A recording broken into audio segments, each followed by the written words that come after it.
The sharper critical thinkers among you may have discerned that I don't come from these parts. I see myself as an emissary from a benighted country that does not have a constitutional separation between church and state. Indeed, we don't have a written constitution at all.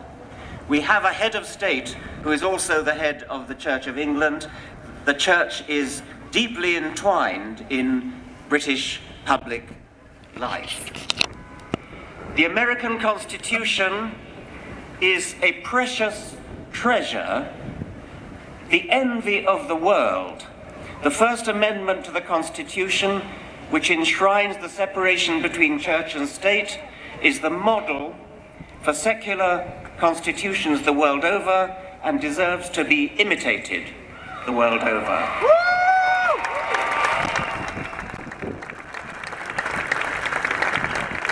How sad it would be if, in the birthplace of secular constitutions, the very principle of a secular constitution were to be betrayed in a theocracy.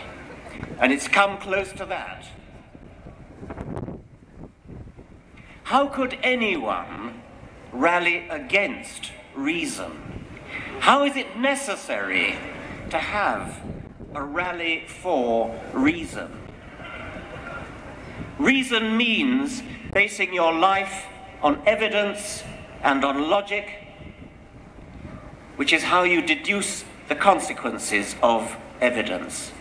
In 100 years' time, it seems to me inconceivable that anybody could want to have a rally for reason.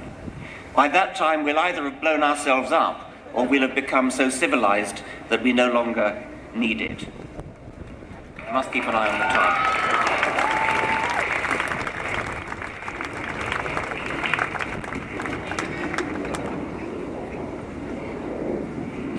When I was at school, we used to sing a hymn.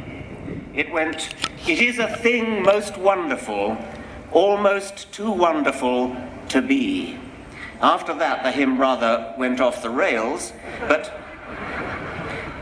those first two lines have inspired me ever since. It is a thing most wonderful that on this once barren rock, orbiting a rather mediocre star on the edge of a rather ordinary galaxy, on this rock, a remarkable process called evolution by natural selection has given rise to the magnificent diversity of complexity of life, the elegance, the beauty, and the illusion of design which we see all around us, has given rise in the last million years or so to a species, our species, with a brain big enough to comprehend that process, to comprehend how we came to be here, how we came to be here from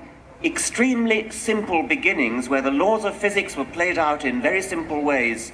The laws of physics have never been violated, but the laws of physics are filtered through this incredible process called evolution by natural selection to give rise to a brain which is capable of understanding the process, a brain which is capable of measuring the age of the universe between 13 and 14 billion years, of measuring the age of the Earth between 4 and 5 billion years, of knowing what matter is made of, knowing what we are made of atoms, brought together by this mechanical, automatic, unplanned, unconscious process, evolution by natural selection.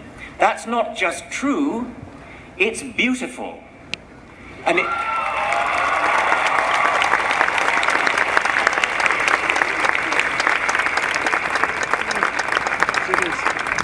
it's beautiful because it's true, and it's almost too good to be true. How is it conceivable that the laws of physics should conspire together without guidance, without direction, without any intelligence to bring us into the world? Now we do have intelligence. Intelligence comes into the world, comes into the universe late. It has come into the world through our brains and maybe other brains in the universe.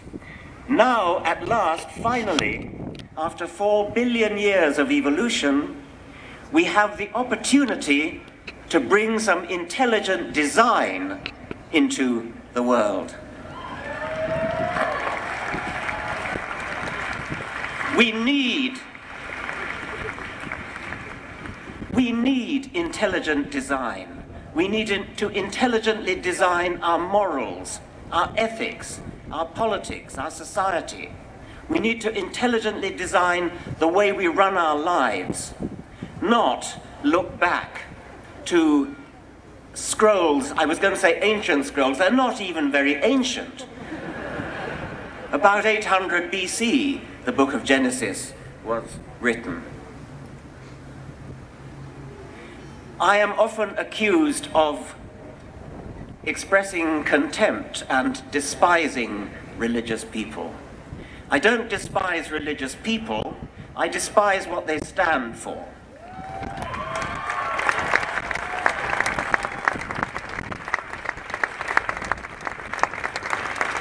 I like to quote the British journalist Johann Hari, who said, I have no contempt for you, I have so much respect for you that I cannot respect your ridiculous ideas.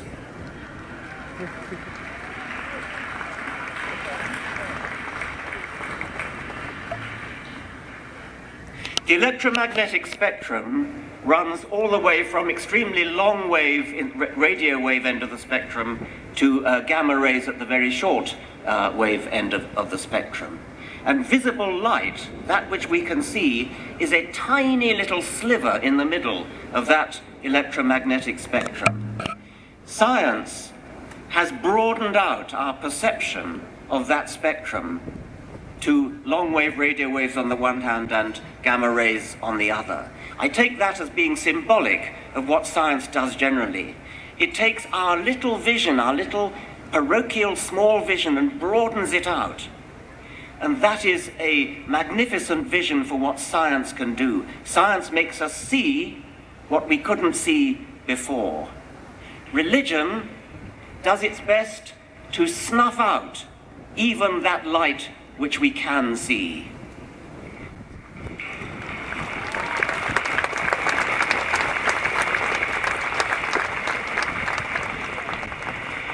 So we're here to stand up for reason, to stand up for science, to stand up for logic, to stand up for the beauty of reality and the beauty of the fact that we can understand reality. I hope that this meeting will be a turning point. I'm sure many people have said that already. I like to think of the physical analogy of a critical mass. There are too many people in this country who have been cowed into fear of coming out as atheists or secularists or agnostics. We are far more numerous than anybody realizes.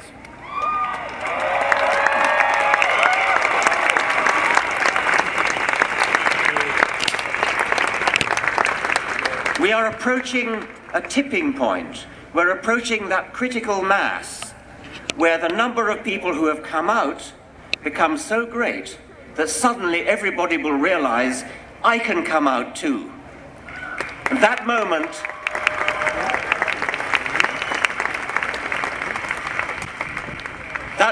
is not far away now, and I think that with hindsight, this rally in Washington will be seen as a very significant tipping point on the road.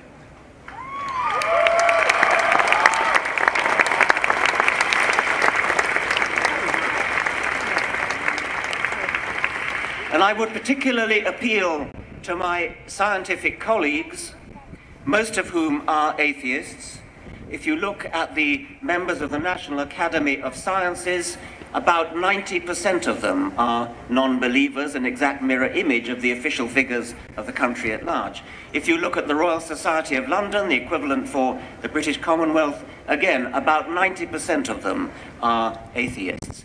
But they mostly keep quiet about it. They're not ashamed of it, they just can't be bothered to come out and express what they feel. They think religion is just simply boring, and they're not going to bother to even stand up and oppose it. They need to come out. Religion is an important phenomenon.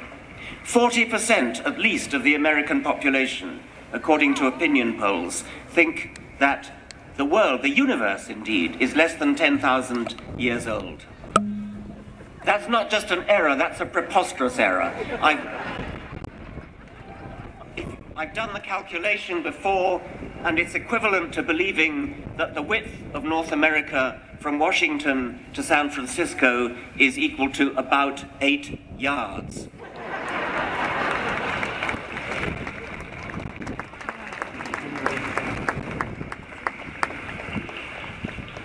I don't know that I believe that 40% figure. It stands up, it's been apparently so for about ever since the 1980s. But what I want to suggest you do when you meet somebody who claims to be religious, ask them what they really believe. If you meet somebody who says he's Catholic, for example, say, what do you mean? Do you just mean you were baptized Catholic? Because I'm not impressed by that. We just ran a poll, my foundation in Britain just ran a poll in Britain in which we took those people who had ticked the Christian box in the census, and by the way, that figure has come down dramatically. We just took the people who ticked the Christian box, and we asked them, why did you tick the Christian box?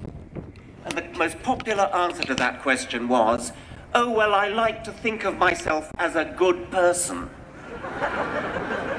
Well, we all like to think of ourselves as good people. Atheists do, Jews do, Muslims do. So when you meet somebody who claims to be Christian, ask him, what do you really believe? And I think you'll find that in many cases, they give you an answer which is no more convincing than that I like to be a good person. By the way, when we went on to ask a specific question of these only 54%, what do you do when you're faced with a moral dilemma? Where do you turn? Only 10% turned to their religion when trying to solve a moral question. Only 10%. The majority of them said, I turn to my innate sense of goodness. And the next most popular answer was, I turn for advice to relatives and friends. So when I meet somebody who claims to be religious, my first impulse is don't believe you. I don't believe you until you tell me, do you really believe, for example, if they say they're Catholic, do you really believe that when a priest blesses a wafer, it turns into the body of Christ? Are you seriously telling me you believe that? Are you seriously saying that wine turns into blood? Mock them, ridicule them.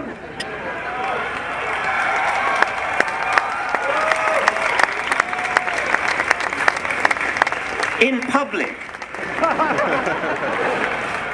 Don't fall for the convention that we're all too polite to talk about religion. Religion is not off the table. Religion is not off limits. Religion makes specific claims about the universe which need to be substantiated and need to be challenged and, if necessary, need to be ridiculed with contempt.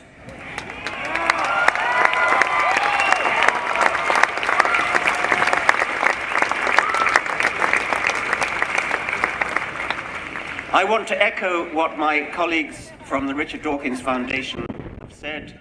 I am an outsider, but we're well staffed in America, and we're going to spread the word along with our colleagues in other organizations throughout the length and breadth of this land which is the fountainhead, the birthplace of secularism in the world. And as I said before, let's let that tradition down. Thank you very much.